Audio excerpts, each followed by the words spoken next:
राज कपूर की एक बेहद ही बेहतरीन फ़िल्म का गाना है, उसका एक अंतरा है, देखे पंडित ज्ञानी त्यानी, दया धर्म दे बंदे, राम नाम जपते दे खांदे, गौशाला दे चंदे।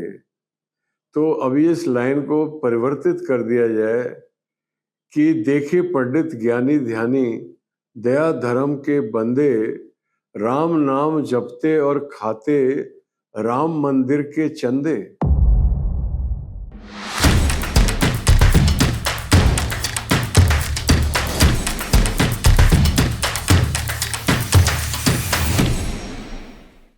जब से ये सूचना न्यूज़ चैनल्स के माध्यम से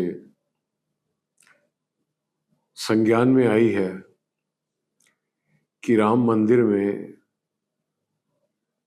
करोड़ों रुपए की लूट चल रही थी, जो राम जी के भक्त दान पेटियों में, और चूंकि राम मंदिर एक विराट मंदिर है, कई मंदिरों का एक समूह है, तो 10 ऐसे पॉइंट हैं जहां पर दान पेटिकाएं रखी हुई हैं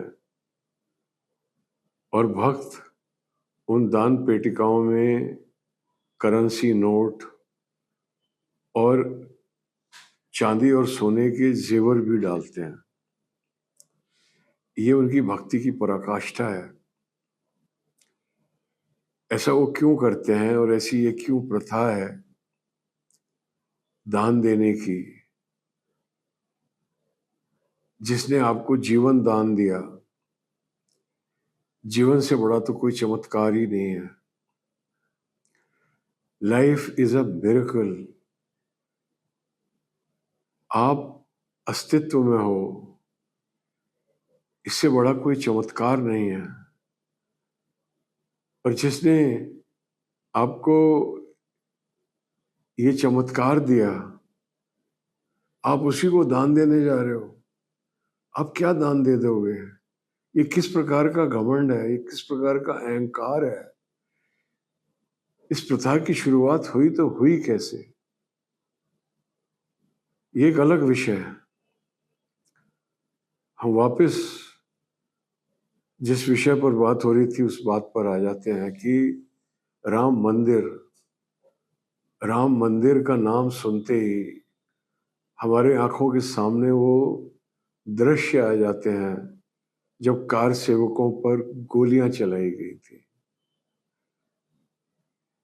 जब राम जी के भक्तों ने अपने प्राणों की बलि दी थी इस राम मंदिर के बनने के लिए, जब गोधरा में 70 सोते हुए राम भक्त जो अयोध्या से लौट कर आ रहे थे, जब ट्रेन में जला दिए गए थे,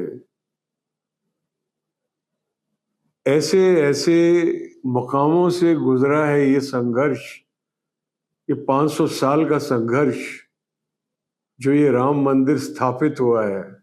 ये केवल एक मंदिर नहीं है, ये भारत के पुनरुत्थान का एक सिंबल है, एक रूपक है, और राम जी का रूपक है, जिसके राम राज्य की बार बार महात्मा गांधी ने चर्चा की कि स्वराज के बाद राम राज्य आएगा। उसका वो प्रतीक है राम जी और उनका मंदिर। ये विश्व भर में 140 करोड़ जो हिंदू हैं, भारत के अलावा नेपाल में, मॉरिशस में, फिजी में, वेस्ट इंडीज में और मुल्कों में, जो पूरे विश्व में जितने भी हिंदू हैं, ये उनकी आस्था का, ये उनकी पूरी की पूरी जो सत्य के प्रति निष्ठा है उसका प्रतीक है। और अगर कोई भी व्यक्ति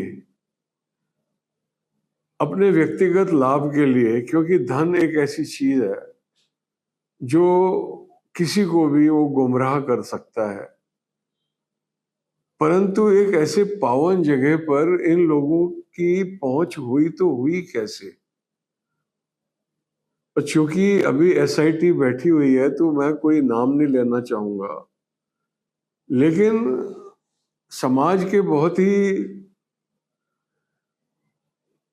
निम्न मध्यम वर्गीय वर्ग से उठे हुए लोग आज अरबपतियों की जिंदगी जी रहे हैं। जियो, बेशक जियो, लेकिन राम जी को दिए गए दान में घोटाला करके मत जियो। ये एक अपराध भी है और एक पाप भी है। पाप आपके लिए तो है नहीं, क्योंकि अगर आपका विश्वास होता राम जी में या परमात्मा में या पाप और पुण्य में, तो आपने ये किया नहीं होता। तो आपने किया, डंके की चोट पे किया। आपके घर, आपकी गाड़ियां, आपका रहन सहन इस बात को प्रदर्शित कर रहा है कि आपने डंके की चोट पर राम जी के, जो न केवल हमारे भगवान है, हमारे राजा हैं, राजा राम, राजा के खजाने में, राजा के खजाने में आपने सेंध लगाई। पाप का हिसाब तो राम जी देखेंगे, लेकिन ये इतना बड़ा अपराध है, और इस अपराध को ग्रेवेस्ट अमंग्स द ग्रेवेस्ट, क्योंकि ये किसी एक व्यक्ति, आप किसी एक व्यक्ति की हत्या करते हो तो आपको मृत्यु दंड दिया जाता है, और फिर उसके ऊपर माफी नामा आता है कि ये बहुत ग्रेव है, बहुत गहन है और मौका मिलना चाहिए, और वो मृत्यु दंड आजीवन कारावास में बदल जाता है, और फिर आजीवन कारावास अच्छे चाल चलन के कारण कुछ सालों की जेल में परिवर्तित हो जाता है। वो है एक व्यक्ति की हत्या का परिणाम। जब आप एक व्यक्ति की हत्या करते हो तो आप उसके शरीर की हत्या करते हो, लेकिन जब आप एक व्यक्ति की आस्था की हत्या करते हो तो आप उसकी आत्मा की हत्या करते हो। और जब आप एक नहीं करोड़ों लोगों की आस्था की हत्या करते हो तो आप कितने बड़े हत्यारे हो, इस बात का संज्ञान हमारी न्यायपालिका को लेना चाहिए, क्योंकि एक पाप होने के साथ साथ ये एक अपराध है। तो पहले भी हमने कहा कि पाप का हिसाब राम जी देखेंगे, लेकिन जो अपराध हुआ है वो इतना बड़ा अपराध है कि उसकी रेयरेस्ट ऑफ द रेयर सजा होनी चाहिए।